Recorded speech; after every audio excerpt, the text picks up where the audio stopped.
Assalamualaikum warahmatullahi wabarakatuh.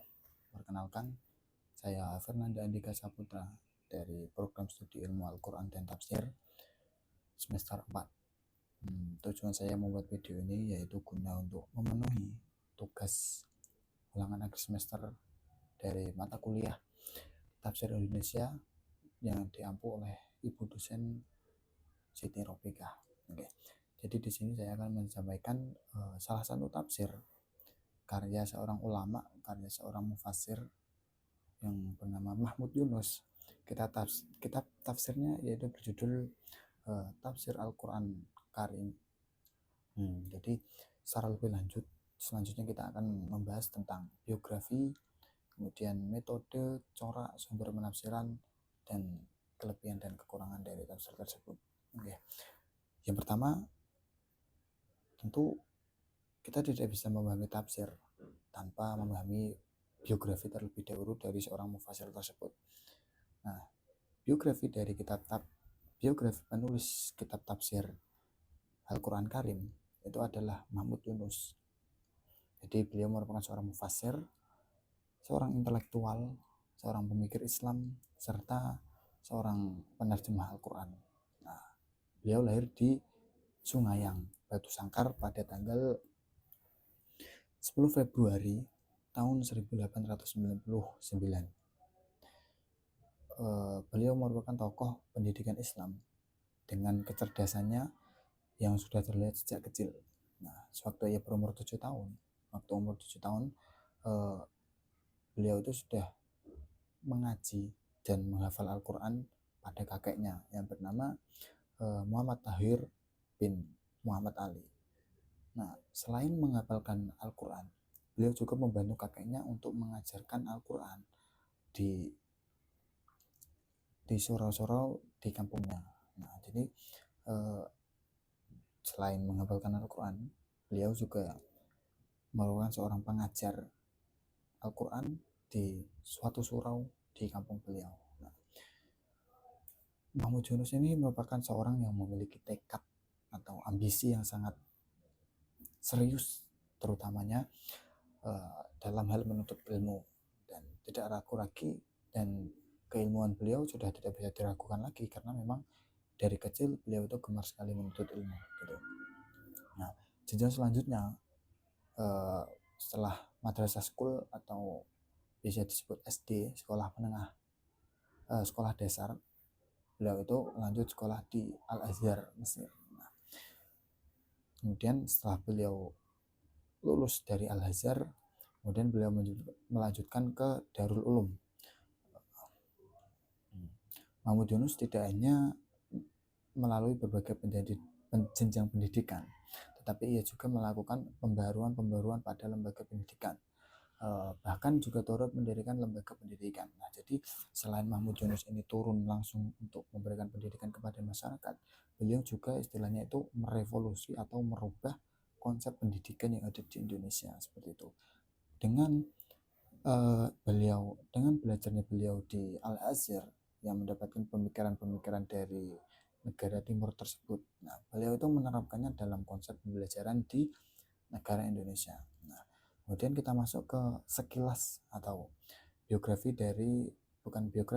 masuk ke sekilas mengenai intermezzo terkait dengan tafsir Al-Quran Karim karya Mahmud Yunus.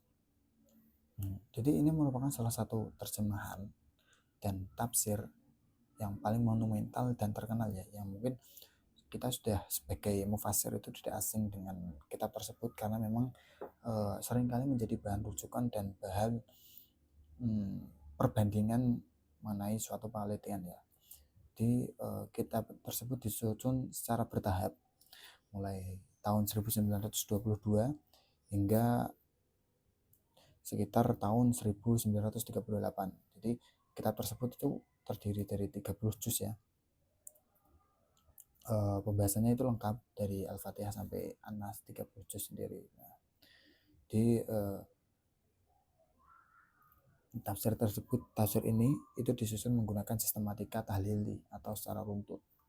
Nah, satu hal yang unik dari kitab tafsir ini adalah bahwa kitab tafsir ini dalam penafsirannya itu yang pertama menggunakan metode terjemahan.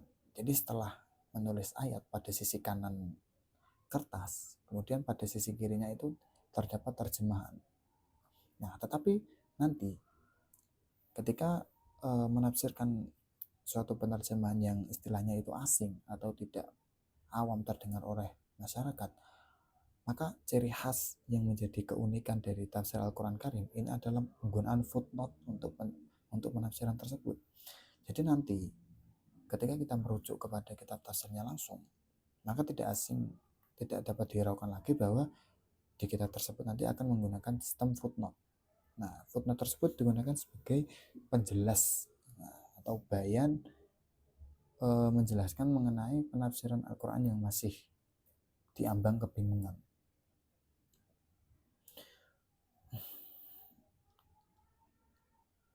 Nah, sebagai penjelasan, jadi fungsinya itu sebagai penjelasan. Nah, kemudian kita masuk ke sistematika penafsiran.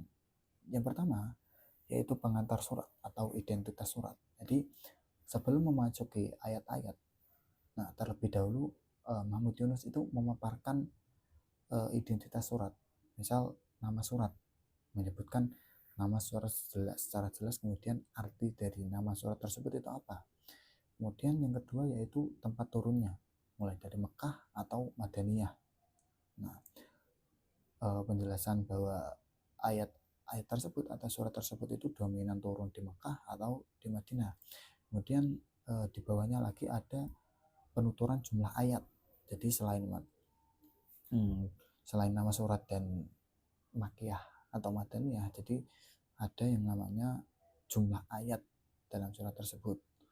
Nah, kemudian ada ringkasan kandungan atau ringkasan atau ikhtisor mengenai tema-tema utama atau pokok bahasan yang terkandung dalam surat. Nah, kemudian yang kedua yaitu pembagian kelompok ayat. Nah, jadi Mahmud Yunus tidak langsung menafsirkan satu surat secara utuh atau ayat per ayat secara terpisah, melainkan membaginya ke dalam beberapa kelompok ayat berdasarkan kesatuan tema. Nah, jadi ini termasuk ke dalam istilahnya tafsir maudhu'i atau tafsir tematik. Kenapa? Karena Mahmud Yunus itu membagi penafsiran itu berdasarkan tema-tema yang ada dalam Al-Quran. Misal ayat ini itu membahas tentang fikih atau kaidah hukum. Nah, kemudian ketika ada dalam ayat lain dan surat lain membahas satu kesatuan yang sama, maka itu akan dijadikan satu tema. Nah, kemudian yang ketiga ada penyajian teks dan terjemahan berdampingan. Nah, sistematika penulisan intinya menggunakan format 2 kolom secara berdampingan. Nah, seperti yang sudah saya sampaikan di awal tadi, bahwa ketika menerjemahkan Al-Quran, Mahmud Yunus itu menggunakan metode terjemahan. Jadi yang di sisi kanan itu menggunakan teks Arab dan yang di sisi kiri itu menggunakan teks Latin bahasa Indonesia. Nah, jadi gitu. Nah, di sisi itu juga ada penggunaan footnote gitu. Nah, kemudian sistematika selanjutnya yaitu penafsiran melalui catatan kaki atau catatan bawah.